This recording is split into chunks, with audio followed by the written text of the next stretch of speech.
ನಾವು ಚಿಕ್ಕವರಿದ್ದಾಗ ಅಪ್ಪ ಅಮ್ಮ ನಮ್ಗೊಂದ್ ಮಾತು ಹೇಳ್ತಾ ಇದ್ರು, ಮಗನೇ ನೀನು ದೊಡ್ಡವನಾದ್ಮೇಲೆ ಒಳ್ಳೆ ಕೆಲಸಗಳನ್ನ ಮಾಡಿ ಸಮಾಜದಲ್ಲಿ ಒಳ್ಳೆ ಹೆಸರು ತಗೊಬೇಕು ಅಂತ.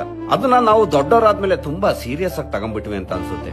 ನಾವು ಸಮಾಜದಲ್ಲಿ ಒಳ್ಳೆ ಹೆಸರು ತಗೊಳ್ಳೋ ಪ್ರಯತ್ನದಲ್ಲಿ ನಾವು ನಮ್ ತನನೇ ಮರೆತು ಬೇರೆಯವ್ರಿಗೆ ಒಳ್ಳೆಯವನು ಅನ್ನೋ ರೀತಿ ಬದುಕೋ ಪ್ರಯತ್ನ ಮಾಡಕ್ ಶುರು ಮಾಡಿದ್ವಿ. ಆದ್ರೆ ರಿಯಾಲಿಟಿಲಿ ನಾವು ಎಷ್ಟೇ ಪ್ರಯತ್ನ ಮಾಡಿದ್ರು ಕೆಲವ್ರ ದೃಷ್ಟಿಲಿ ನಾವು ಹೀರೋ ಆದ್ರೆ ಇನ್ ಕೆಲವ್ರ ದೃಷ್ಟಿಲಿ ನಾವು ವಿಲನ್. ಕೆಲವ್ರ ದೃಷ್ಟಿಯಲ್ಲಿ ನಾನು ಧೈರ್ಯಶಾಲಿ ಆದ್ರೆ ಇನ್ ಕೆಲವ್ರ ದೃಷ್ಟಿಲಿ ನಾನು ಹೇಳಿ. ಒಂದಿಷ್ಟು ಜನಕ್ಕೆ ನನ್ನ ಮಾತು ಕೇಳಿ ಖುಷಿ ಆದ್ರೆ ಒಂದಿಷ್ಟು ಜನಕ್ಕೆ ನನ್ನ ಮಾತು ಕಂಡ್ರೆ ಇರಿಟೇಷನ್. ಕೆಲವರಿಗೆ ನಾನು ಜೊತೆಗಿದ್ರೆ ನೆಮ್ಮದಿ, ಇನ್ ಕೆಲವರಿಗೆ ನನ್ನ ನೆರಳು ಕಂಡ್ರೆ ಸಾಕು ಕುದೀತಾರೆ. ಕೆಲವರಿಗೆ ನಾನು ದೇವ್ರ ಕೊಟ್ಟ ವರ, ಆದ್ರೆ ಇನ್ ಕೆಲವರಿಗೆ ನಾನು ಶನಿ ಮನೆ ಹಾಳ.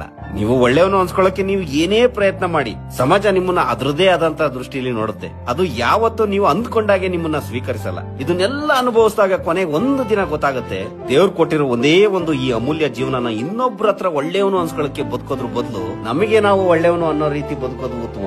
ನೀವು ಒಳ್ಳೆಯವರು ಅನ್ನೋದು ನಿಮ್ಮ ಹೃದಯಕ್ಕೆ ಅರ್ಥ ಆದ್ರೆ ಸಾಕು.